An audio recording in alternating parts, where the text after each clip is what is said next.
अल्हम्दुलिल्लाहि नहमदुहु व नस्तईनुहु व नस्तगफिरुहु व नुमिनु बिहि व नतवक्कलु अलैहि व नऊज़ु बिल्लाहि मिन शुरूरि अनफुसिना व मिन सय्यिआति अअमालिना मन यहदिहिल्लाहु फला मुदिल्ल लहु व मन युद्लिल फला हादिय लहु व अशहदु अल्ला इलाहा इल्लल्लाहु वहदहु ला शरीका लहु व अशहदु अन्ना मुहम्मदन अब्दुहु व रसूलुहु अम्मा बअद फ़इन्न खैरल हदीस किताबुल्लाह व खैरल हदी हदी मुहम्मदिन सल्लल्लाहु अलैहि वसल्लम व शर्रल उमूरि मुहदसातुहा व कुल्लु मुहदसतिन बिदअह व कुल्लु बिदअतिन ज़लालह व कुल्लु ज़लालतिन फिन्नार।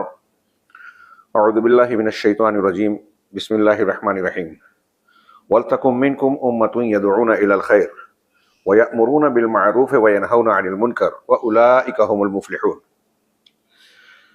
मोहतरम हाज़रीन, आज हम और आप अपने गिरदो पेश में देखें, अपने मुल्क में देखें या आलमी सतह के वाक़यात पर नज़र डालें, हमें हर तरफ ये दिखाई देता है कि मुख्तलिफ़ किस्म की आफतों ने इंसानों पर हमले कर रखे हैं, यलगार है, जिसे लोग कोई कुदरती आफत और कोई ज़मीनी आफत के नाम से याद करता है।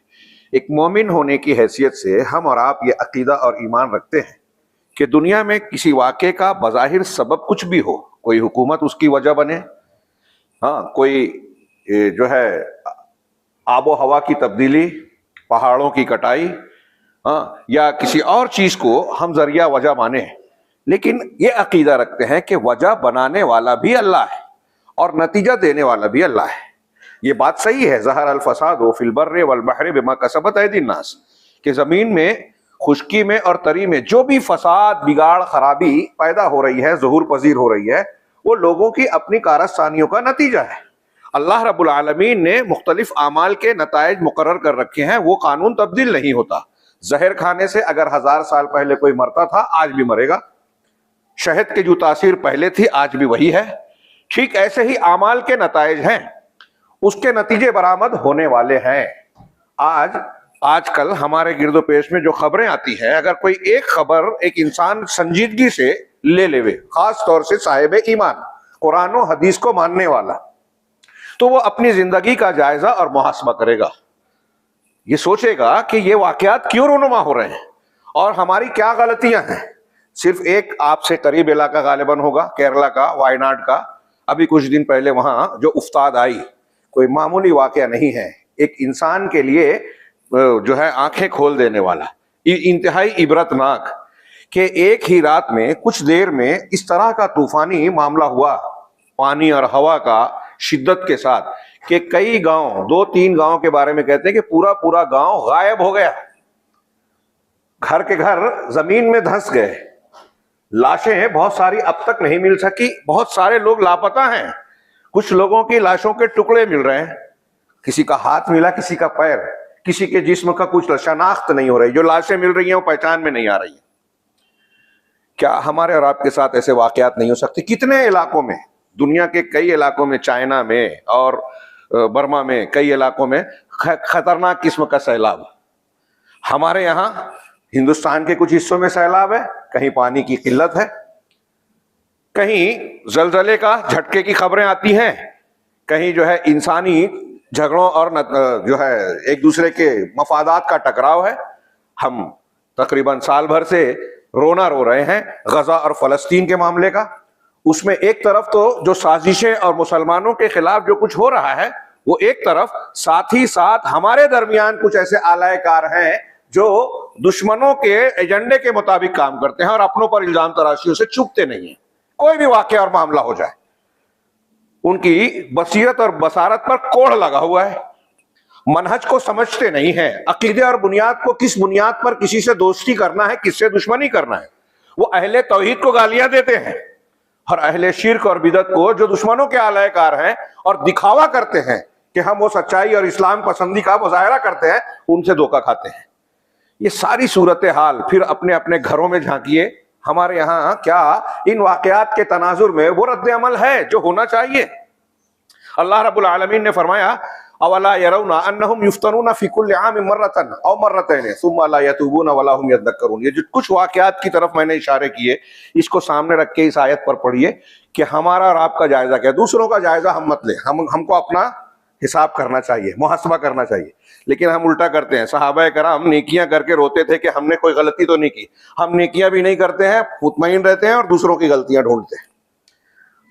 अल्लाह रब्बुल आलमीन ने फरमाया कि क्या ये देखते नहीं कि साल में 1 या 2 मरतबा परखे जाते हैं, जांचे जाते हैं, फितने में मुब्तला होते हैं, मुख्तलिफ किस्म की आफत मुसीबत तकलीफ आती है, सुम्मा ला यतूबूना, फिर भी तौबा नहीं करते, वला हुम यज़क्करून, और ना ही नसीहत पकड़ते हैं, समझते हैं, सुधरते और आंखें खोलते नहीं हैं।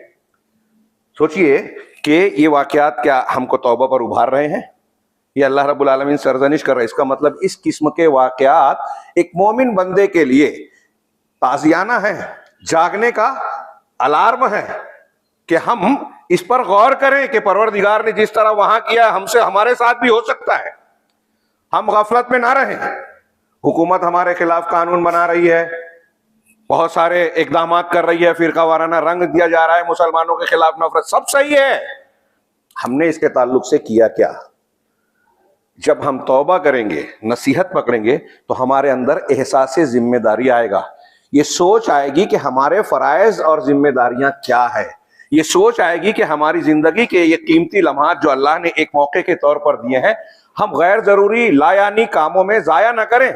अहम काम जो हम कर सकते हैं, जो हमें करना चाहिए, जो हालात के तकाजे हैं, इसमें हमें क्या करना चाहिए? कुरान और हदीस, अहले इल्म की राय से, इज्तिमाई मशवरों से उस पर गौर करके उनको तरजीह देना चाहिए। और उस सिलसिले में हमारी जो जिम्मेदारी है उसको अदा करने के लिए जो कुछ हम कर सकते हैं, कुर्बानियों तक की शक्ल में, उसे अंजाम दें। ये एहसास जिम्मेदारी एक मुसलमान को हर जमाने और हालात में उस काम को अंजाम देने पर उभारता है जिस काम की जरूरत होती है किताब और सुन्नत की रोशनी में।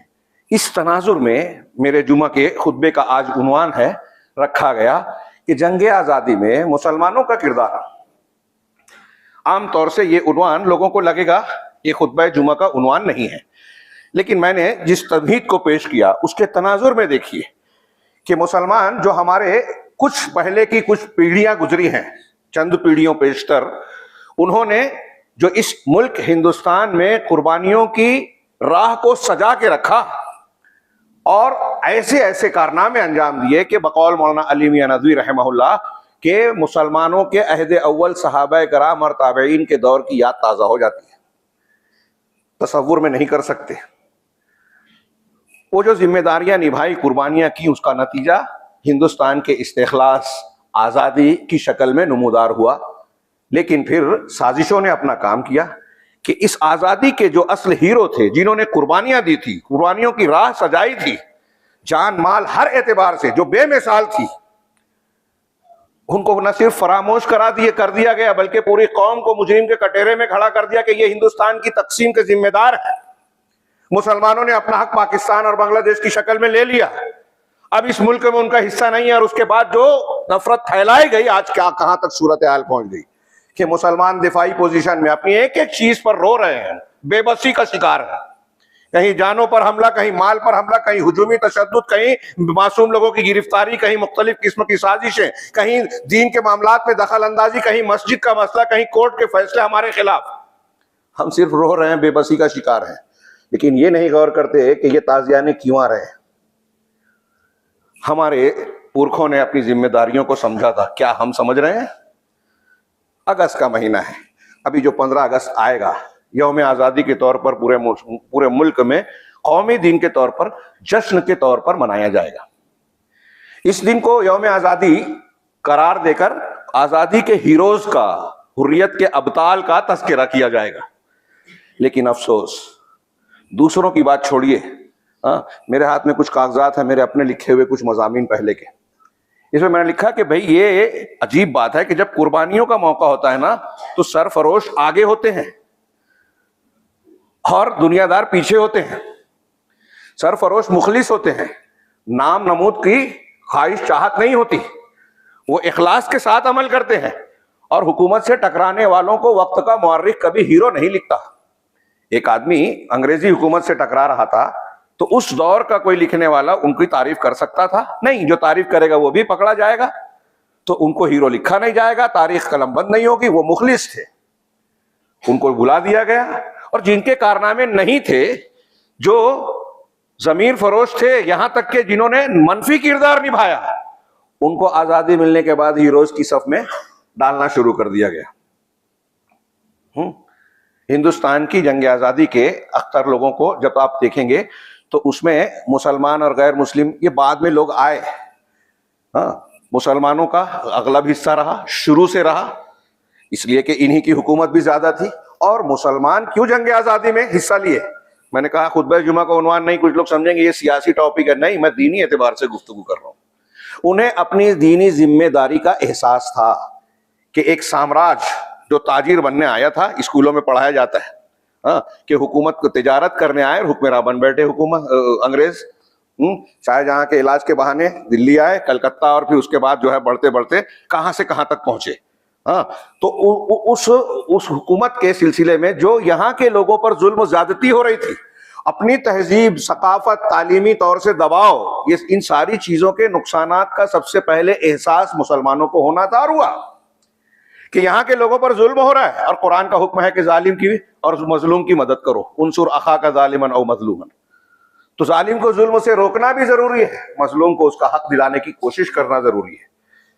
उसके अलावा आजादी साम्राज्य की बुनियाद पर जो इंसान को एक हक मिलना चाहिए शहरी होने के नाते, उसके जो हुकूक होने चाहिए, सहूलियात होनी चाहिए, वो खुद इस मुल्क के लोगों से अंग्रेजी साम्राज्य छीन रहा है।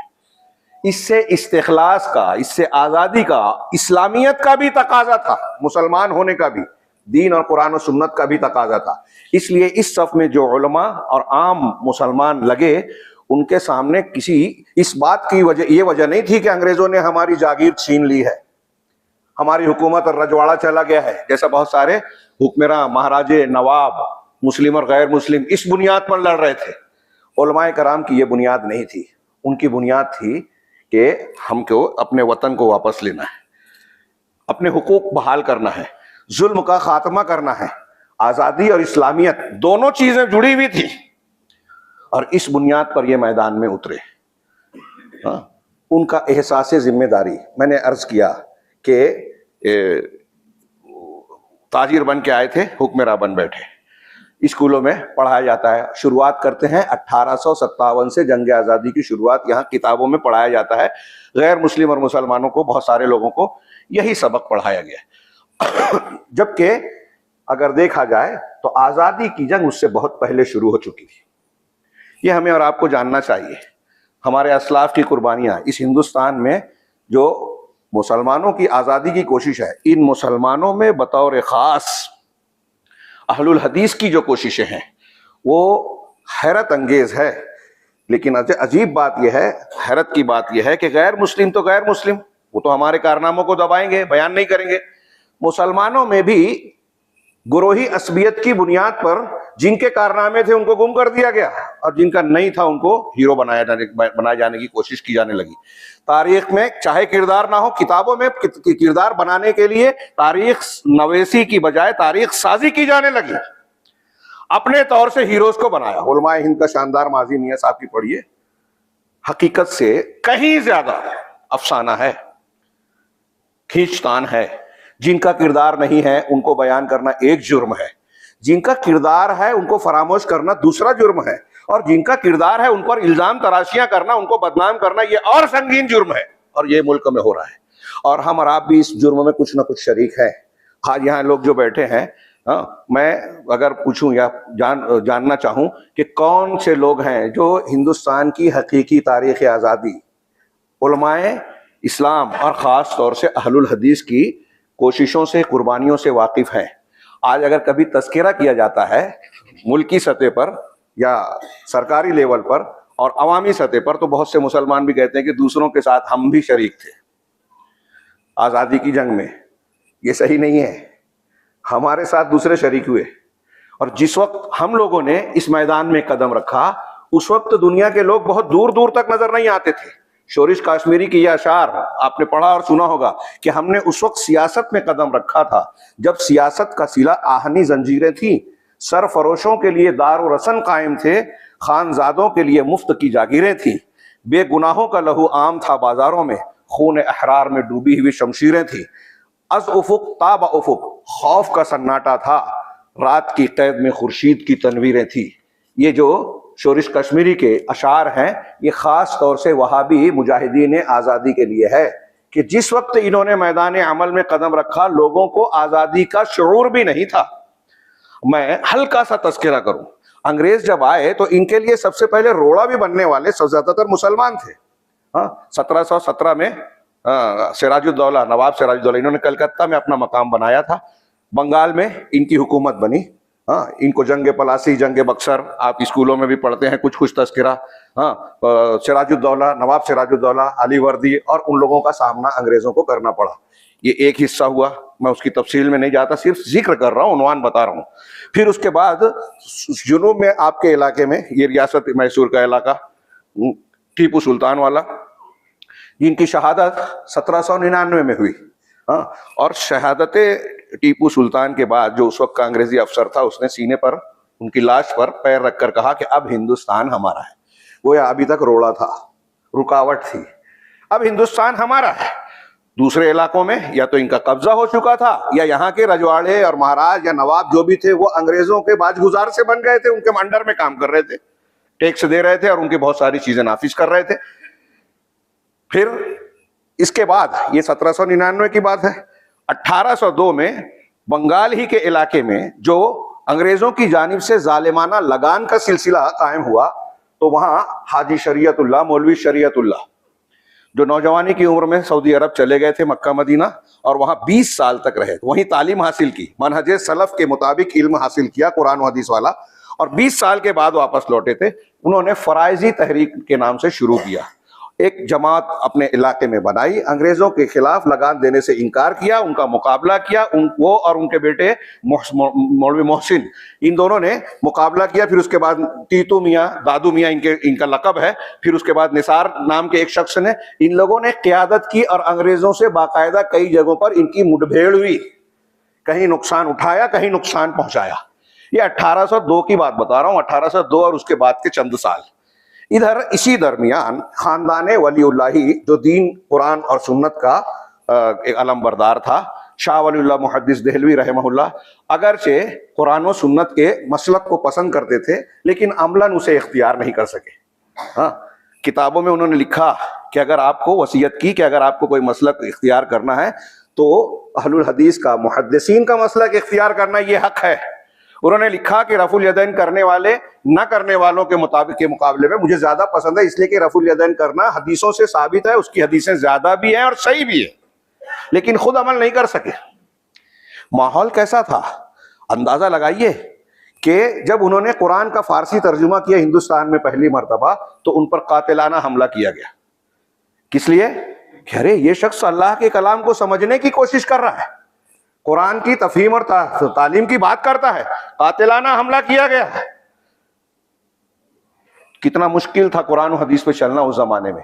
बेवाओं की शादी नहीं होती थी, हिंदुआना रसूम मुसलमानों में राइज थे, बिदअतों के नाम पे ऐसी ऐसी चीजें कि आज आप उन पर हैरत करेंगे उन नामों को सुनकर। तक़ियतुल ईमान पढ़िए, बीबी की सहनक और फला, इस तरह के कुछ रसूम का तस्करा है, आज कहीं कहीं मिलेगी, बहुत जगह खत्म हो गई। ये तहरीक अहले हदीस का, अहले हदीसों की कोशिश का नतीजा है। और मैं जो तहरीक आज़ादी हिंद की बात करता हूँ, इस्लामियत और आज़ादी, तो उस ज़माने में आप देखेंगे कि ख़ास तौर से अहलुल हदीस की तहरीक और अमल मुख्तलिफ जिहाद और पहलुओं पर मुश्तमिल है। अगर मैं 2-3 हफ्ता खुतबा दूँ तो सिर्फ एक पहलू को पूरा पेश नहीं कर सकता। इतनी ज़बरदस्त तारीख और ऐसी भरपूर कुर्बानियाँ हैं इस तारीख में। चुनांचे उसके बाद शाह वलीउल्लाह के बाद मौलाना अब्दुल अजीज रही, उनके बेटे जो है शाह अब्दुल अजीज, उन्होंने एक जमावड़ा किया, एक ग्रोह बनाया, फतवा दिया, सैयद अहमद को कायद बनाया, इसलिए कि हिंदुस्तान में जो है हनफियत और उस वक्त की जो तसव्वुफ का जो भी की शक्ल थी, अहलुल हदीस के साथ साथ वो मौजूद थे। शाह इस्माइल में उनके जो बेटे थे, भतीजे थे, शाह अब्दुल गनी के बेटे, उनको साथ रखा उनकी शख्सियत ऐसी है कि हमारे यहाँ हिंदुस्तान के मुसलमानों को, अहलुल हदीस को जरूर उन पर किताब पढ़नी चाहिए। उनकी तक़वियतुल ईमान तो हर घर में होनी चाहिए, हर बच्चे को, हर औरत को, हर बेटी को पढ़ाना चाहिए। अकीदे की बुनियादी किताब तक़वियतुल ईमान, जिससे लाखों लोगों ने अपने अकीदे की इस्लाह की, लाखों ने। शाह इस्माइल, लेकिन उनको अमीर नहीं बनाया, उसकी हिकमतें थी, मैंने सिर्फ एक इशारा किया। हाँ, सैयद अहमद और उस वक्त के जो हनफी भी थे, ये देवबंद वजूद में नहीं आया था, ये 1867 वगैरह में इसकी बुनियाद पड़ी है। ये मैं उससे पहले की बात कर रहा हूँ, इब्तिदाई दौर में, 18वीं सदी की इब्तिदा में एक जमावड़ा हुआ, बैयत हुई, गुरोह बनाया गया। उनकी हर तरह से जो है तबलीग की गई। ये हमारे यहाँ जो जज्बाती बात करते हैं उस तरीके से नहीं कि उठो खड़ो और मुकाबला करने लगो। बाकायदा तरबियत देने का, तालीम देने का, मरहला वार दावत व तबलीग, तसनीफ़ व तालीफ, रसूम की मुखालफत, गांव गांव जाके लोगों की इस्लाह करना, ये अमल किया गया। मौलाना विलायत अली, मौलाना इनायत अली, उस वक्त के लोग जो है एक देहात और गाँव में जाते, महीना महीना भर इस्लाह का काम करते, किसी आदमी को मुंतखब करते कि ये आदमी यहाँ असरदार है, इस पर मेहनत करने के बाद उसको दीन की बुनियादें सिखाते, बुनियादी मसाइल की जिसकी जरूरत होती थी उसको सिखाते। महीना, 2 महीना, 3 महीना के बाद कहते कि अब हम दूसरे गांव जा रहे हैं, ये गांव तुमको संभालना है। गांव गांव जाके इस तरह से मेहनत की, वहां से अफराद को मुंतखब किया, रंगरोट हासिल किए, चंदे हासिल किए, जमीन हुकूमत के अंदर हुकूमत कायम की। इस दरमियान पंजाब के इलाके से खबर आई कि मुसलमानों पर बहुत जुल्म हो रहा है। शाह इस्माइल को भेजा गया, उन्होंने मालूमात की कि मुसलमानों पर जुल्म हो रहा है, मस्जिदों को इस्तबल बनाया जा रहा है, यहाँ इनकी मुसलमानों की जायदाद जो है छीन ली जाती है। उस वक्त की जो रंजीत सिंह की सिखों की हुकूमत थी, उसने मुसलमानों पर बड़े मजालिम ढाए। तो सैयद अहमद और शाह इस्माइल का पूरा गिरोह सूबा सरहद मुंतकिल हुआ, जो आज पाकिस्तान में है। सूबा सरहद को मुंतखब करने की भी कई वजूह थी। वहाँ अंग्रेजों का कब्जा नहीं था, एक आज़ाद इलाका था, पहाड़ी इलाका था, और वहाँ और भी कई इस तरह की सहूलियात थी। उस इलाके में इन लोगों ने जाके एक तरीके से इस्लामी निज़ाम कायम किया, इज्तिमाइयत, बैयत ली, उश्र का, ज़कात की वसूली का निज़ाम कायम किया, हर शहर में अपना नुमाइंदा रख के जमात का क़याम, लोगों की तालीम का इंतज़ाम किया। लेकिन वहाँ भी बार बार उलमाए सू और अहले बिदत की मुखालफत का सामना करना पड़ा, अंग्रेज़ों ने उन्हीं का इस्तेमाल किया। हाँ, फिर सिखों के साथ उनकी कई जंगें हुई। इसलिए कुछ लोगों ने गलत फहमी फैलाई, सर सैयद अहमद खां जैसे लोगों ने कहा कि ये सिखों के खिलाफ तहरीक थी, सिर्फ सिखों के खिलाफ नहीं थी, वहाँ जुल्म हो रहा था इसलिए सिखों के खिलाफ भी खड़े हुए। और उन्हीं से मुकाबले में 1831 में बालाकोट का सानहा पेश आया, जिसमें सैयद अहमद और शाह इस्माइल दोनों शहीद हुए। शाह इस्माइल शहीद, इनकी शख्सियत पर मैंने जैसा कि इशारा किया, बहुत ज़बरदस्त। कुछ उलमा का कहना है कि अगर इन्हें और मौका मिलता इल्मी मैदान में तो हिंदुस्तान के इब्न तैमिया होते। तसनीफ़ व तालीफ में बेमिसाल, मुनाजराना सलाहियत ज़बरदस्त, तबलीग व दावत में कोठे पर जाके भिखारी की शक्ल में गए भीख मांगने के नाम पर, और उनसे कहा कि मैं पहले सदा सुनाऊंगा फिर भीख लूंगा। तमाम तवाइफों को जमा करवाया और उसके बाद उनको आखिरत और क़यामत का मंजर खींचकर दावत व तबलीग की, अल्लाह का डर और जहन्नम का खौफ दिलाया। सारी तवाइफों ने तौबा की, उनको तौबा करवाई, तवाइफों पे जाकर, कोठों पे जाकर जंग की, ऐसी सिपाहगरी की, ऐसी तालीम ली कि उनके सामने अच्छे अच्छे टिक नहीं पाते थे। मुकाबला आ रहा है, ये कोई सिर्फ अकीदत के नाम पर नहीं है। उनके एक आदमी को उनको मारने के लिए मुकर्रर किया गया। ये दिल्ली की जामा मस्जिद के पास गर्म पत्थर पर जो है तलवारबाजी की मशक कर रहे थे। वो आदमी देखा कि चप्पल पहन के, जूता पहन के नहीं जा सकता, जूता उतार के जब आगे बढ़ा तो 2 कदम नहीं चल सका कि इतनी गर्म पत्थर पर मैं चल नहीं पा रहा हूँ। वो आदमी इतनी देर से जो है प्रैक्टिस कर रहा है और मशक कर रहा है, वापस आ गया। लंबे हिस्से पर तैराकी करते थे, अजीब व गरीब उनकी शख्सियत हमागीर है। आप उसको पढ़िए, हाँ, शियों से शिया आलिम से मुनाजरा उनका देखिए, उनकी किताबें पढ़िए। बहरहाल शाह इस्माइल शहीद और सैयद अहमद शहीद हुए 1831 में। 1831 में उनकी शहादत होती है। उसके बाद कुछ बददिली आई। उस वक्त तक मुसलमानों में हनफी अहले हदीस साथ साथ थे, और इस दरमियान मैंने जैसा कि इशारा किया, ये एक पहलू है स्टडी का, सीखने का तरीका, कि गांव गांव जाकर इस्लाह की, और उलमाए कराम दावत व तबलीग का काम करते थे। हमारे यहाँ लोग हवाला देते हैं कि हमारे यहाँ क्या होता है। अगर कुछ नहीं होता तो इतने बड़े पैमाने पर लोग अहले हदीस नहीं होते, इतने बड़े पैमाने पर लोग कुरान हदीस की तरफ नहीं। बेवाओं की शादी नहीं होती थी। शाह इस्माइल शहीद ने अपने घर में अपनी एक कोई रिश्तेदार थी फूफी वगैरह, 60 साल की उम्र में उनका निकाह मौलाना अब्दुल हई बुढ़ानवी से करवाया, ये बोलकर कि हम निकाह बेवगान की तहरीक चला रहे हैं तो घर से शुरुआत करेंगे। बेवा की निकाह मुस्लिम समाज में भी हिंदुओं की तरह बुरा समझा जाता था, उन्होंने उसका तोड़ किया। ऐसी कितनी रसूम को, मुशरिकाना अमाल को समाज से खत्म किया, किताबें लिखी, दावत दी, तबलीग की। जामे मस्जिद में जब तकरीर करते थे तो लोग दूर दूर से सुनने आते थे। उनका ही वाकया है, जुमा का खुतबा दिया, बैठे, खत्म हो गया। नमाज के बाद एक शख्स आया, कहा मैं बहुत दूर से देहात से आया, देर हो गई, जुमा छूट गया। तो उनको किनारे ले जाके पूरा पूरा खुतबा फिर से सुनाया। ये इखलास था। उसके नताइज क्या है? फिर मौलाना विलायत अली इनायत अली, जब वो उनकी शहादत हो गई तो उसके बाद भी तरतीब मुजाहिदीन का एक ग्रोह बना। बालाकोट के सानहे के बाद सिर्फ अहलुल हदीस इस मैदान में थे। वक्त ज्यादा नहीं है कि मैं डिटेल में इशारे के नाय में बात करूं, बराह रास्त शॉर्ट में बोल रहा हूं। जो अहनाफ का तबका भी था, और वो ये अहनाफ देवबंदी नहीं था, वलीउल्लाह ही था, जो अहले हदीस से अकीदे में करीब था। चुनांचे जो है उसके बाद सिर्फ अहलुल हदीस का तबका रहा, आम तौर से दूसरे छट गए। पहले आर्जी तौर से वली मोहम्मद फुल्ती मुजाहिदीन के अमीर बने, फिर उसके बाद मौलाना विलायत अली, फिर मौलाना इनायत अली। मौलाना विलायत अली जब कैदोबंद में चले गए, अंग्रेजों से गिरफ्तार हो गए, तो फिर इनायत अली बने। वो वापस आए, फिर से बने, फिर उनके बाद मौलाना इनायत अली बने, फिर उनके बाद उनके बेटे गाजी अब्दुल्ला, फिर उनके बाद जो है तो तरतीब में कुछ फर्क पड़ सकता है, शेख नसीरुद्दीन देहलवी, नसीरुद्दीन मैंगलोरी भी थे, देहलवी भी थे, दोनों भी तरतीब बने। अल्लामा फजल हक क्या है, फजलुल्लाह फजल इलाही वजीराबादी। फिर उसके बाद ये बाद में आखिर में अमीर रहमतुल्लाह अब्दुल करीम, ऐसे भी तरतीब कुछ 12-14 नाम हैं। ये मुख्तलिफ अदवार में मुजाहिदीन के अमीर बने, सूबे सरहद से ये लोग काम करते थे और उन्हीं की कोशिशें थी। इस दरमियान हमारे यहाँ जैसे कि कहा जाता है कि 1857 से इस जंग का आगाज हुआ। 1857 और उससे पहले के जो वाकयात है, 1857 से पहले के जो मामलात है, इस पीरियड में खास तौर से सानहे बालाकोट के बाद सिर्फ और सिर्फ अंग्रेजों के दांत खट्टे करने वाले वहाबी और अहलुल हदीस थे। वहाबी का नाम अंग्रेजों ने दिया, मैं अभी तस्करा करूंगा। सिर्फ अहलुल हदीस थे।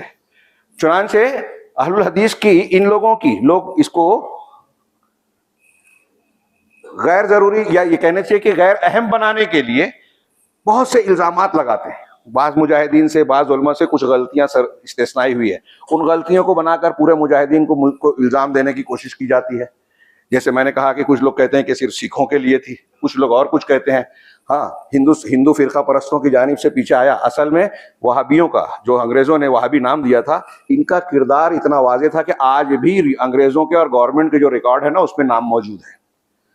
वहाबियों का नाम मिटा ही नहीं पाते, क्योंकि गजट में, अंग्रेजों के रिपोर्ट में और उनके रिकॉर्ड में आज भी मौजूद है। तो अब कैसे इसको जो है बुरा बनाया जाए? तो फिरका परस्त लोगों ने कहा कि ये वहाबियों की तहरीक हिंदुस्तान की आज़ादी के लिए नहीं थी, जिनका आज कोई किरदार नहीं है और आज मुल्क के जो है वो सब कुछ ठेकेदार बने बैठते हैं हिंदुत्व के नाम पर। हाँ, जिनका खुद किरदार नहीं था, जो एजेंट थे अंग्रेजों के, वो कहते हैं कि वहाबियों की तहरीक मजहब के नाम पर, मजहब के लिए थी, मुल्क के लिए नहीं थी। हम कहेंगे मुल्क और मजहब दोनों के लिए थी। हाँ, और उनके शाना बशाना बहुत सारे गैर मुस्लिम भी बाद में जुड़ गए और उनके हुकूक दिलवाए मुसलमानों ने। खैर, तो मैं ये अर्ज कर रहा था कि ये जो 1831, खुद यहां तक काफी कुर्बानियां दी मुसलमानों ने।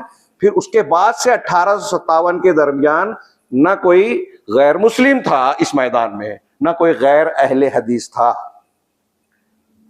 जंग अम्बेला, कोहे सियाह की तफसीलात, दर्रे दुब, हाँ, ये कोहे सियाह की पहाड़ियों में अंग्रेजों से जो मुकाबला हुआ था, अंग्रेजों की लाशें चील कौवे नोच रहे थे, तो मामूली मार्का नहीं था।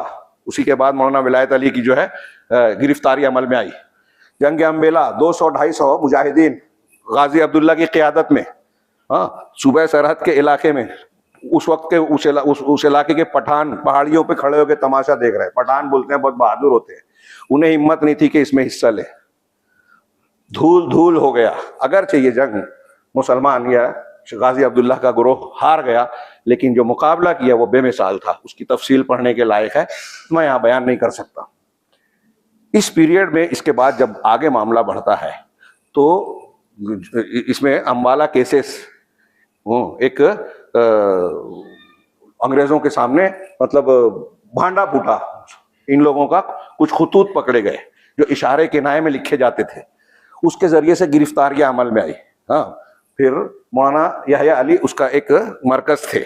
इस पूरे मामले में जैसे मौलाना यहया अली, मौलाना विलायत अली, मौलाना इनायत अली, गाजी अब्दुल्ला का मिलकर ये उलमाए सादिकपुर थे। सादिकपुर पटना अजीमाबाद जो पुराना नाम था पटना का, उसका एक मोहल्ला था, आज भी वो मोहल्ला मौजूद है।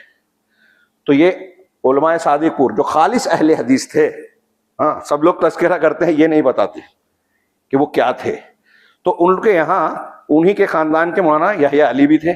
इनकी गिरफ्तारी हुई, 5 बड़े मुकदमात कायम हुए, मुकदमात अंबाला के नाम से और दूसरे नामों से जो है ट्रायल्स का, वहाबी ट्रायल्स के नाम से ये तारीख में, गजट में और सरकारी रिकॉर्ड्स में मौजूद हैं, वहाबी ट्रायल्स।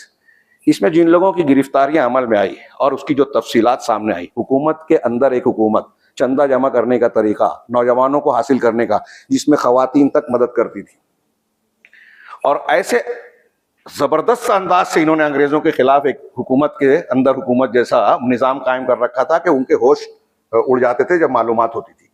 मौलाना यहया अली की जो गिरफ्तारी है, कैद में जो उनके हालात हैं, आप पढ़ेंगे तो आपके आंखें छलक पड़ेगी। 4 बाय 4 के कमरे में रखना, 24 घंटे में एक मरतबा उस कमरे में को खोलना, सिर्फ एक बड़े बर्तन में जो है एक बड़ा, जिसको हम हमारे यहाँ घमेला कहते हैं, बड़ा बर्तन, वो डाल देते थे और कहते थे कि इसी में पेशाब करो, इसी में पखाना करो। चावल देते थे जानबूझकर कंकर मिला के। लेकिन उनका किरदार जेल वालों से ऐसा था कि जब उनको फांसी की सजा सुनाई गई या उनको हटाया गया, तो जेल के गैर मुस्लिम, जेल का जो चौकीदार था, दारोगा था, वो भी रोने लगा कि इतना नेक इंसान कैसे ऐसे सजा का मुस्तहिक हो सकता है। वहां दावत और तबलीग का काम करते थे। 4 बाय 4 की, वहां से फिर जब देखा फांसी की सजा मिली तो खुश थे। जज ने देखा कि ये तो मुस्कुरा रहे हैं, आदमी लगाया, पूछा कि क्यों खुश है, पूछो। कहा हमको जो है शहादत मिलने वाली है, इसकी खुशी है। तो जज ने उनको खुशी ना मिले इसके लिए फांसी की सजा कैंसल करके जो है काले पानी की सजा मुकर्रर की। क्या है, उबूर दरियाए शोर, एंडोमान, जजायर एंडोमान निकोबार, वहां की आब हवा खराब होती थी, जो कोई जाता था तो बीमार रहता था। जजायर एंडोमान निकोबार में जितने लोग ले जाए गए, आपको कोई गैर अहले हदीस नहीं मिलेगा। कुछ नाम ऐसे मिलते हैं जिसपे लोग इख्तिलाफ करते हैं, बातें करते हैं, लेकिन तहकीक आप करेंगे तो पता चलेगा सिर्फ अहलुल हदीस थे। ये पकड़े गए, इनको लंबा सफर पैदल कराया गया, हाँ, अम्बेला से मुल्तान, मुल्तान से फला जगह, फिर वहां से जो है कश्ती के जरिए से लाया गया, जंजीरों में जकड़े हुए। गैर मुस्लिम भी उनको गुजरते देखते थे तो कहते थे कि ऐसे जहांबाज लोगों को हमने जिंदगी में नहीं देखा। एक सरदार जी, बुजुर्ग सरदार जी का बयान मौलाना गुलाम रसूल महर ने नकल किया।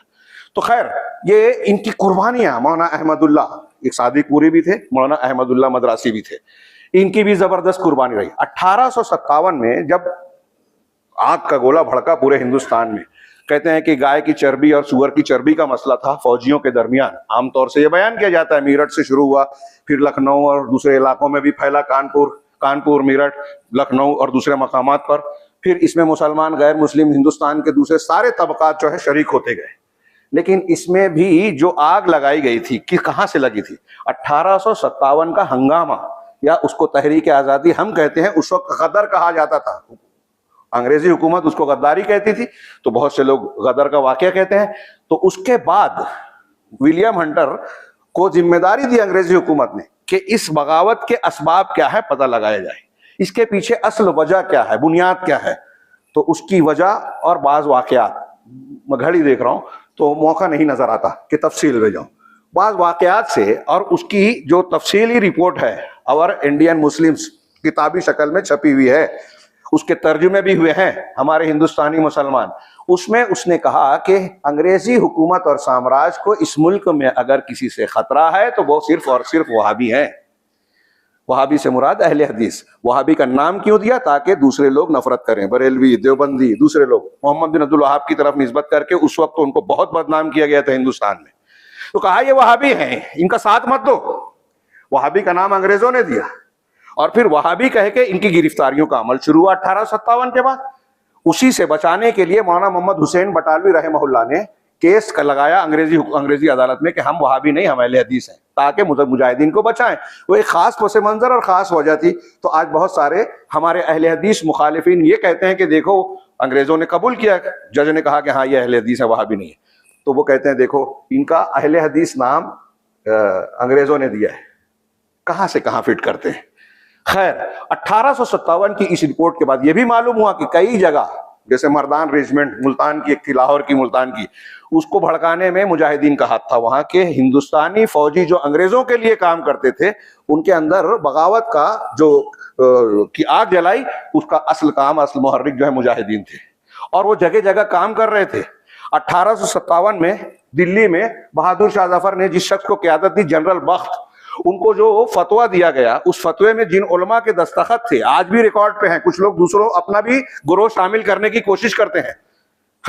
ये क्या होता है कि हर गुरोह ये सोचता है कि अगर कहीं कारनामा हो तो मेरे बड़े भी उसमें शरीक हो, हीरोज की लिस्ट में उनका नाम भी जरूरी है। हालांकि हर मैदान में मैं किसी को बड़ा मान रहा हूं तो उसका हर मैदान में हीरो होना जरूरी नहीं है, लेकिन यहाँ कोशिश की जाती है। चुनांचे इसी कोशिश में बहुत से लोग ये भी बोलते हैं कि हमारे उलमा के भी दस्तखत थे। मौलाना बहाउद्दीन साहब तहरीक अहले हदीस के लंबे सिलसिले को लिख रहे हैं, हाँ, बहुत कम लोग शायद उसे पढ़ सकें, तो उसमें उन्होंने ये भी बहस की है कि उस पर दस्तखत करने वाले उलमाए अहले हदीस और सिर्फ अहले हदीस थे। अगर हम माने तो इक्का दुक्का दूसरा नाम हो सकता है। मौलाना फजल हक खैराबादी एक अहले हदीस आलिम थे, उनका नाम था फजल हक खैराबादी नाम के मशहूर आलिम जो थे बरेलवी थे, उनकी गिरफ्तारी बाद में हो गई गलत फहमी में। उनके बेटे ने केस लड़ा, जिसको आज हमारे बरेलवी हजरात पेश करते हैं कि हीरो थे। केस जीता कि हाँ ये वो फजल हक नहीं है, लेकिन जब काला पानी के पास गया उनको वापस लेने के लिए आजादी का परवाना लेके, तो उनका इंतकाल हो चुका था। ये उलमाए अहले हदीस के दस्तखत थे फतवे। 1857 में उलमाए अहले हदीस ने फतवा दिया अंग्रेज के खिलाफ जंग करना जिहाद है, और फिर उसकी क़यादत दिल्ली में जनरल बख्त को दी गई। जनरल बख्त के बारे में अहलुल हदीस ही नहीं, गैर अहले हदीस भी मानते हैं कि वो शाह इस्माइल शहीद के मसलक पे यानी अहले हदीस थे। अब ये मामला पूरे हिंदुस्तान में चला, इसमें कुछ गैर मुस्लिम भी थे, ज्यादातर अहलुल हदीस का हिस्सा और उनका बुनियादी किरदार था। जो कुछ हुआ उसके बाद जो रिपोर्ट आई कि इसकी बुनियादी वजह वहाबी लोग हैं, आप गौर कीजिए, इसकी बुनियादी वजह वहाबी लोग हैं। बहुत से मुसलमानों ने खबरें शुरू कर दी कि ये वहाबी है, वो वहाबी है, मुखबिरी शुरू कर दी। चुनांचे वहाबियों की पकड़ धकड़ शुरू हुई, उनको फांसी की सजाएं, काले पानी की सजाएं, जायदाद की जब्ती, मदारिस का इन्हिदाम, मस्जिदों से पकड़ लेना। कोई आदमी मस्जिद में आमीन रफादैन कर देता, फौरन सीआईडी गिरफ्तार करते या सीआईडीओं को खबर कर दी जाती। डॉक्टर ताराचंद जैसा गैर मुस्लिम भी एतराफ करता है कि पूरे हिंदुस्तान में उस वक्त गैर मुनकसिम हिंदुस्तान 5 लाख वहाबियों को शहीद किया गया। 5 लाख वहाबियों को, सिर्फ बंगाल में 1 लाख, और बहुत बड़े पैमाने पे उलमा, हाँ, फांसी दी गई। ये जो मजालिम ढाए गए, उसके बाद हाथी से कुचलवाया गया, तक वो जो है फांसी के तख्ते पे लटकाया गया, तोप के दहाने पर बांध कर बम से उड़ा दिया गया, और ऐसी बच्चों को उठाकर हवा में उछालकर संगीन पर लेना, ऐसी सजाएं दी गई कि बरतानिया के पार्लियामेंट में भी जब इसकी रिपोर्ट पेश हुई तो अंग्रेज सीनेटर्स जो है बर्दाश्त नहीं कर सके, रोने लगे और कहने लगे कि इतने शदीद और संगीन मजालिम इंसानों पर कैसे ढाए जा सकते। ये 1857 के बाद मदारिस को तोड़ा गया। सिर्फ दिल्ली में 15 अहले हदीस मदारिस। हिंदुस्तान में हमारे यहाँ कुछ जमात इस्लामी और कुछ लोग बोलते हैं अहले हदीस का क्या काम करते हैं। उनको इतना मारा गया, उनके उलमा को इतना तोड़ा गया। 1857 के बाद भी, 1947 की तकसीम के बाद भी अहले हदीस जमात सबसे ज्यादा मुतासिर हुई, कैद-ओ-बंद का शिकार हुई, केस और मुकदमे में फंसी। तो हमारे उलमा जब बिखरे हुए थे, तंजीम बिखरी हुई थी, और उसके बाद आप सवाल कर रहे हो कि क्या करते हैं। हम ही ने किया है, हर मैदान में किया है। अंग्रेजों ने जब देखा कि ये मुजाहिदीन के साथ है तो उनको बदनाम करने के लिए वहाबी नाम रखा, जगह जगह उनके खिलाफ जो है मामलात कायम किए, मुसलमानों को आपस में उलझाने के लिए मुनाजरात का माहौल गर्म किया, हिंदू सत्ता जो है सनातन धर्मियों को खड़ा किया, शियों को खड़ा किया, मुनकरीन हदीस को खड़ा किया। मिर्जा गुलाम अहमद कादियानी को जो है बरतानवी हुकूमत ने नबी बना दिया। हाँ, मिर्जा गुलाम कादियानी वहां का नबी बना हुआ था।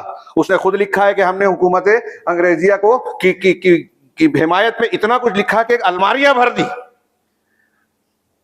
उसके अलावा ईसाई पादरियों को बुलाया, किताबें लिखे, मुनाजरे करे ताकि मुसलमान जो है इसमें उलझ जाएं। इस मैदान में भी सबसे आगे, सबसे पहले अहलुल हदीस थे। मौलाना सनाउल्लाह अमृतसरी रहमहुल्लाह, हाँ, मुनाजरे की दुनिया के खालिद इब्न वलीद गैर मफ्तू थे। कौन सा बातिल फिरका और बातिल मजहब नहीं है जो मुसलमानों के सामने है और जिसका जवाब सनाउल्लाह अमृतसरी ने न दिया। मौलाना सनाउल्लाह अमृतसरी, मौलाना मोहम्मद हुसैन बटालवी, गजनवी खानदान, सैसवानी खानदान, इनके उलमा, उसूरी खानदान, रोपड़ी खानदान, एक लंबी फहरिस्त, सिर्फ नाम गिनाएंगे किताब तैयार हो जाएगी, इतने लोग थे। बहुत ज्यादा हो रहा है, हाँ, 2-4 मिनट बाकी है। हाँ, मैं क्या पेश करूं क्या छोड़ूं। लेकिन ये चंद इक्तिबासात मैं चाहता था कि आपको जरूर सुनाऊं। बहुत गौर से सुनिए, कम वक्त में मैं तेजी से पढ़ता हूं। एक तो ये है कि मौलाना गुलाम रसूल महर ने 20 साल की मेहनत से जो 3 हिस्सा किताबें लिखी, 3-4 किताबें, उसमें से एक आखिरी हिस्से का एक मुकदमे में एक जो जुमला है मैं अक्सर पेश करता हूं इस मौजू पर, कि वाकया यह है कि इस वसी मुल्क की आज़ादी के लिए जो सरफरोशाना कारनामे मुसलमानों ने अंजाम दिए, उनकी नज़ीर कोई दूसरी कौम पेश नहीं कर सकती।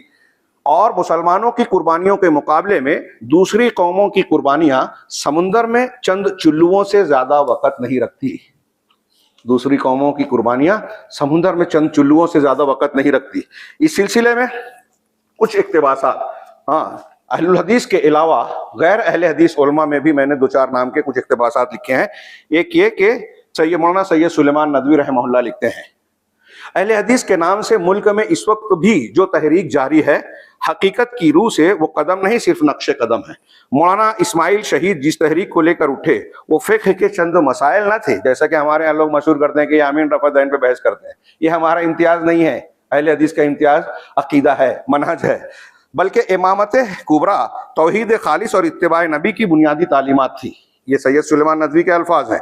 मगर अफसोस है कि सैलाब निकल गया और जो रह गया है वो गुजरे हुए पानी की फ़कत लकीर है।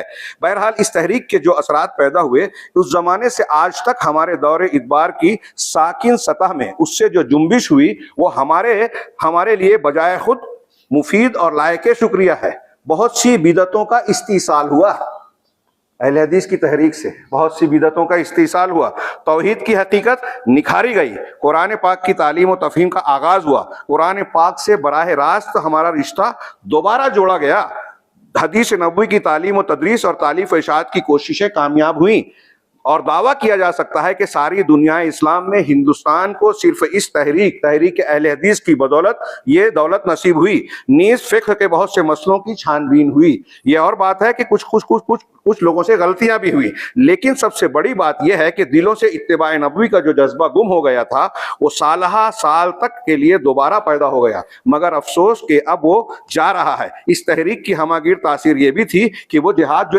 इस्लाम की जिसकी आग इस्लाम के मजवर में ठंडी पड़ गई थी, वो फिर भड़क उठी। यहाँ तक के एक जमाना गुजरा कि वहाबी और बागी मुतरादिफ लफ्ज समझे गए।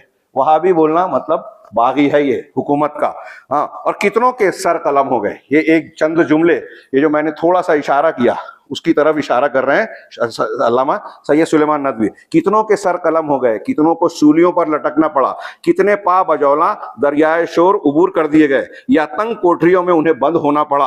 और अब पर्दा कैसा साफ कहना है कि मौलाना अब्दुल अजीज रहीमाबादी की जिंदगी तक इस तहरीक के अलम मर्दारों में ये यूं काम कर रही थी। इस सिलसिले की जो तफसील है, मैंने इशारा किया था कि कुरान का तर्जुमा हुआ तो कातिलाना हमला हुआ। यहाँ कि जो मदारिस थे, दीनी मदारिस, वहाँ हदीस की किताबें नहीं पढ़ाई जाती थी। तहरीक अहले हदीस से पहले रिकॉर्ड देख लीजिए, हदीस की किताबें नहीं। किसी वक्त लंबी तकरीर का मौका रहा तो तहरीक अहले हदीस, हिंदुस्तान में अहले हदीस कैसे आए, कब कब कहाँ कहाँ क्या काम करते रहे, कैसे नशे व फराज से गुजरे, इस पर तफसीली गुफ्तगू करेंगे और आप हो सकता है उलमा से सुनते हो। तो कह रहे हैं कि मैं ये अर्ज कर रहा था कि यहाँ हदीसें नहीं पढ़ाई जाती थी। तहरीक अहले हदीस की बरकत है कि आज मदारिस में हमारे यहाँ कुरान के साथ हदीसें पढ़ाई जाती हैं। पहले के निसाब तालीम, जिसको दरसे निज़ामी कहते हैं, मुल्ला निज़ामुद्दीन अकबर के दरबार का आदमी, उन्होंने जो निसाब तैयार किया था ना, उसमें पूरे मदरसे में पढ़ाई जाने वाली पूरे आलिम बन जाता था आदमी। और हदीस के नाम पर सिर्फ 2 किताबों के 2 बाब पढ़ाए जाते थे, अनवारुल मशारिक और मिशकातुल मसाबी का बाबुल इत्तिसाम बिल किताब व सुन्ना, और उसका एक बाब, बस। वो भी तबर्रुक के तौर पर, हदीसें नहीं पढ़ाई जाती थी। फिक्र, हयात, फलसफा, मंतिक, दूसरी किताबें। ये अहले हदीस तहरीक की बरकत है कि हिंदुस्तान में कुरान और हदीस की तालीम शुरू हुई। अगरचे आज हनफी मदरसों में दौरा ही किया जाता है। अहले हदीस की बरकत है कि मुक़ल्लिदीन भी अब कुरान के साथ हदीस की और दलील की बात करने लगे। ये जो शाह इस्माइल सैयद सुलेमान नदवी ने जो इशारा किया, इस तहरीक की बुनियाद 3 चीजों पर थी: नस्ब इमारत, ज़कात की मरकजियत। ये मरकजियत और इस्लाम से तमाम बैरूनी असरात को मिटाकर उसको फिर से अपनी असलियत पर लौटाया जाए। उलमाए अहले हदीस की तदरीसी और तसनीफी खिदमत भी कद्र के काबिल है। ये सैयद सुलेमान नदवी के इक्तबास यहाँ पूरा हुआ। दारुल उलूम अहमदिया सलफिया, मैं 2-4 मिनट ऊपर होगा, ये 1-2 इक्तबास पढ़ दूं। दारुल उलूम अहमदिया सलफिया दरभंगा बिहार के एक इज्तिमा में मौलाना अबुल हसन अली नदवी ने फरमाया, यही मैं जिक्र कर दूं कि ऐसे ही एक इजलास में पटना के हिंदुस्तान के पहले वजीर आजम मौलाना पंडित जवाहरलाल नेहरू, हिंदुस्तान के पहले वजीर आजम पंडित जवाहरलाल नेहरू ने एक कहा था कि हिंदुस्तान की तहरीक आज़ादी में जो कुर्बानियां उलमाए सादिकपुर ने अंजाम दी है, सिर्फ बिहार पटना के उलमाए सादिकपुर ने, उलमाए हदीस उलमाए सादिकपुर ने या खानदान सादिकपुर ने जो कुर्बानियां अंजाम दी है, पंडित जवाहरलाल नेहरू के अल्फाज हैं, अगर उसको तराजू के एक पल्ले में रखें और जितने भी मुजाहिदीन आज़ादी हैं उनको उनकी खिदमत और कुर्बानियों को दूसरे पल्ले में रखें तो उलमाए सादिकपुर या खानदान सादिकपुर की कुर्बानियां जो है भारी और वजनदार पड़ जाएगी। मैंने मौलाना यहया अली का जिक्र किया, मौलाना अहमदुल्लाह का काले पानी भेजे गए, उनके घर के लोगों को ईद के दिन घर से निकाला गया, घर तोड़ दिया गया, जब्त कर लिया गया, उनकी जायदादें प्रॉपर्टी हुकूमत ने जब्त कर ली। इन तफसीलात को पढ़ेंगे तो आप हैरत ज़दा रह जाएंगे। अल्लामा अली मियां नदवी कहते हैं, हिंदुस्तान में तहरीक अहले हदीस जिन बुनियादों पर कायम हुई वो बुनियादें 4 थी: अकीदा तौहीद, इत्तिबा सुन्नत, जज्बा जिहाद और इनाबत इल्लाह। यहाँ जो जज्बा जिहाद कहा, इसको वसी माने में कहना चाहिए दावत और तबलीग, जो मैंने आयत पढ़ी थी, वल तकुम मिनकुम उम्मतुन यदूना इलल खैर, कि तुम में एक जमात होनी चाहिए जो खैर की तरफ दावत दे। अगर दावत का रास्ता खुला है तो लड़ने की जरूरत नहीं। इस्लामी हुकूमतों में मुसलमान फौजें जाती थी, कहती थी कि या तो इस्लाम कबूल कर लो या हमारे बाजगुजार बन जाओ। हुकूमत अगर चाहत होती तो बाजगुजारी क्यों बोलते, टैक्स देने लगो, हम तुम्हारे अंदर आके दावत व तबलीग का काम करेंगे। असल मकसूद दावत व तबलीग है, अम्र बिल मारूफ नही अनिल मुनकर, तौहीद का सबक देना, शिर्क से मना करना, ये हमारी बुनियाद है और इसी बुनियाद पर सारी चीजें और जिम्मेदारियां कायम होती हैं। तो शेख ने कहा कि ये और इनाबत इल्लाह जमात इन्हीं 4 चीजों का मजमुआ थी। ये सूरह असर में भी है, वल असर इन्नल इंसान लफी खुस्र, और 4 औसाफ जो बताए गए खसारे से बचने वालों के। दूसरे लोगों में देखिए कि अगर तौहीद है तो इत्तिबा सुन्नत में कोताही है, अगर इत्तिबा सुन्नत का जज्बा है तो जज्बा जिहाद मफकूद है, अगर कहीं जिक्र फिक्र है तो इत्तिबा सुन्नत नहीं। ये अली मियां नदवी की ये तहरीर, अगरचे उनकी फिक्र में से इख्तिलाफ है, लेकिन ये तहरीर बड़ी जबरदस्त है। असली इस्लाम की जामियत आपको अहले हदीस में मिलेगी। एक कहीं आपको एक चीज मिलेगी तो दूसरी चीज नहीं मिलेगी, और दीगर जगह पर आप देखिए कि सबसे बुनियादी चीज तौहीद खालिस आपको कहीं नजर नहीं आएगी अहलुल हदीस के अलावा। ये मैं सिर्फ फख्र की बुनियाद पे नहीं, दावत की बुनियाद पे कह रहा हूं, समझिए, गौर कीजिए। चुनांचे इत्तिबा सुन्नत है, अगरचे के लोगों ने खास चीजों को लेकर उन्हीं को अमल का दारो मदार बना लिया है, बखिलाफ इसके जमात अहले हदीस में 4 खुसूसियतों का इज्तिमा होकर शहीदैन की सूरत में नमूदार हुआ, और जिस जमात ने इन 4 का मुजाहरा किया, बैक वक्त किया, वो जमात सादिकपुर है, जिनका खुलूस और ताल्लुक में अल्लाह शको शुबा से बालातर है। और वाकया यह है कि इन 4 खुसूसियतों की जामियत के बगैर कोई बड़ा काम नहीं हो सकता, और बड़ी से बड़ी तहरीकें इनके बगैर किसी तरह के ठोस नताइज पैदा नहीं कर सकती। जो उनसे हुआ, तबीयतों को बदलना, रस्मों को फेर देना और कुलूब को हरारत ईमानी से भर देना, तो ना तो ऐलानात से होता है ना किसी दूसरी चीज से, जैसा कि आजकल लोग करते हैं। ये उसी जामियत से होता है जिसके मुतालिक कहा गया, हुम बिल्लैल रुहबानुम व बिन्नहार फुरसान। लोगों में जब तक ये झलक ना नजर आए कुछ नहीं हो सकता। सैयद साहब की जमात के अंदर दावत व अजीमत का खास वही एहतमाम था जो कई 100 साल पहले के मुसलमानों का इम्तियाज था। उसके बाद मौलाना ने उलमाए सादिकपुर के बाद वाक़यात बतौर मिसाल बयान किए, और फिर कुछ तफसीलात हैं। मौलाना अबुल कलाम आज़ाद का भी एक इक़्तिबास है, वो कहते हैं कि इस ज़माने में हिंदुस्तान में वहाबियों की जानिब से गवर्नमेंट नहायत ही फराफरोख्ता थी, और उनकी जमात सख्त खतरनाक पॉलिटिकल जमात समझी जाती थी। उसकी एक वजह यह थी कि ये जमात मौलाना इस्माइल की जमात समझी जाती थी, जिन्होंने अपनी तहरीक की बुनियाद पर मसले जिहाद पर रखी थी और सिखों से अमलन जिहाद किया था। मौलाना इस्माइल के बाद सैयद साहब की जमात सरहद पर रह गई। मौलाना सादिकपुर की इमारत में असर-ए-नौ कायम हो गई, और उसकी अंग्रेजों से 2-3 मरतबा मुठभेड़ भी हुई, कई मरतबा हुई, और गवर्नमेंट को ख्याल हो गया कि अब ये जमात अंग्रेजों से जंग करना चाहती है। और ये इख्तिबास है, लंबा है, हाँ, मैं इसे यहीं छोड़ता हूँ, और 2-4 इख्तिबासात और हैं। आप अगर, जैसा कि मैंने अर्ज किया, आज के ज़माने में पहले के मुकाबले में अब आसान हो गया है। बड़ी मेहनत करके हमारे कुछ उलमा, मुअर्रिखीन और मुहक्किकीन ने वो दफातिर जो गर्द गुबार और धुंधलकों में गुम हो गए थे, आज उसको सामने लाया है। अगरचे आज भी एक एक शख्सियत का, मौलाना महर ने जो 20 साल के बाद कहते हैं कि चंद शख्सियात के अलावा कुछ तफसीलात, उनकी भी पूरी तफसील नहीं मिल सकी, कुछ बातें कुछ शख्सियात की तफसीलात मुझे मिल सकी। 20 साल मैंने लगा दिए, मौलाना महर कहते हैं, लेकिन सबके बारे में मुझे तफसीलात नहीं। लेकिन जो कुछ तफसीलात हैं आज जो उसके दफातर किताबों की शक्ल में आज तहकीक के तौर पर सामने आ रहे हैं, हमें उसे पढ़ना चाहिए ताकि मालूम हो कि आज जो इस हिंदुस्तान में हम खुली सांस ले रहे हैं, एक वो आज़ादी जिसकी सियासी सतह पर जिक्र बयान होता है, एक वो आज़ादी जो हम और आप यहाँ बैठकर कुरान और हदीस का दर्स देते हैं मस्जिदों में, उस हिंदुस्तान में वलीउल्लाही खानदान के ज़माने का, उस हिंदुस्तान में आप मस्जिद में भी दर्स कुरान दर्स हदीस नहीं दे सकते थे। कई जगहों पर आमीन बिल जहर कह देना आज भी कहीं कहीं होता है। अगर कोई कहता था तो उसको मारा जाता था, मस्जिद से निकाला जाता था और न जाने क्या क्या किया जाता था। तहरीक अहले हदीस की बरकत से बहुत सारी शिरकियात खत्म हो गई। एक से ज्यादा शादी आज भी हमारे यहाँ बहुत से लोग बुरा समझते हैं। देखिए कितनी हिंदुआना असरात हैं हिंदू सकाफत के। हाँ, जिसकी इजाजत अल्लाह ने दी है उस पर हमको शक होता है, हम बहस करते हैं, नहीं नहीं हिंदुस्तान में नहीं चलेगा। आपको मालूम है, अल्लाह को नहीं मालूम था। अल्लाह को आप हकीम मानते को नहीं मानते, हिकमत वाला, तो उसके हुक्म में हिकमत है या आपकी समझ में हिकमत है? ये असरात हैं, ये असरात पहले बहुत गहरे थे। जमात अहले हदीस ने तसनीफ व तालीफ के मैदान में, दावत व तबलीग के मैदान में, इस्लाह के मैदान में, तालीम और तरबियत के मैदान में, कुरान और हदीस को जिंदगी में लाने के मैदान में, रसूम और शिरकिया चीजों को खत्म करने के मैदान में, तहजीब और सकाफत में, हर मैदान में काम किया।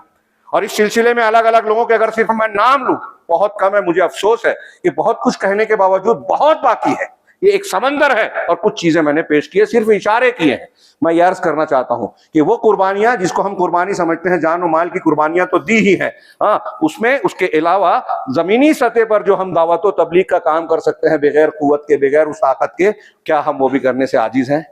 मेरे भाइयों, आज जो वाकयात हमारे इर्द गिर्द पेश में हो रहे हैं, उस दौर के उलमा ने महसूस किया कि ये जिम्मेदारी हमें निभाना चाहिए, तो उन्होंने ये निभाई। इस सिलसिले में आने वाली हर मुसीबत का सामना किया, झेला, कुर्बानियां दी, कुरान हदीस की खिदमत की, दीन को असली शक्ल में हम तक पहुंचाया। और उसकी बरकत है कि हम कुरान हदीस की इस नेमत से बहरावर हो रहे हैं।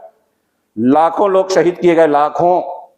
हाँ, और इस सिलसिले के वाकयात, जासूस सीआईडी से पकड़े जाने के खौफ पे एक आदमी जो है राज लेके जा रहा है, अपने हाथ से अपनी आंख निकाल लिए ताकि पहचान में ना हो। काले पानी में अंग्रेजी अफसर जो कि बहुत जालिम था, उसको एक अहले हदीस पठान ने जो है कत्ल किया। बाद में लोग कहानियां बनाते हैं, गैर मुस्लिम को बताते हैं ऐसे ऐसे, और फिर उसके साथ क्या कुछ किया गया, कितने मजालिम ढाए गए। ये हमारे असलाफ ने किया, हम बाद की नस्लों के लिए।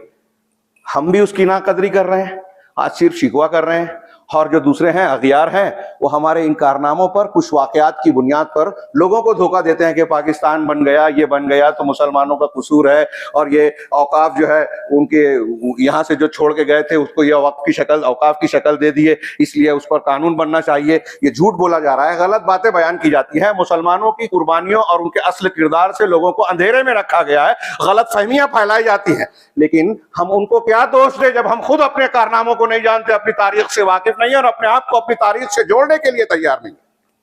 ये भी हमारी दीनी जिम्मेदारी है।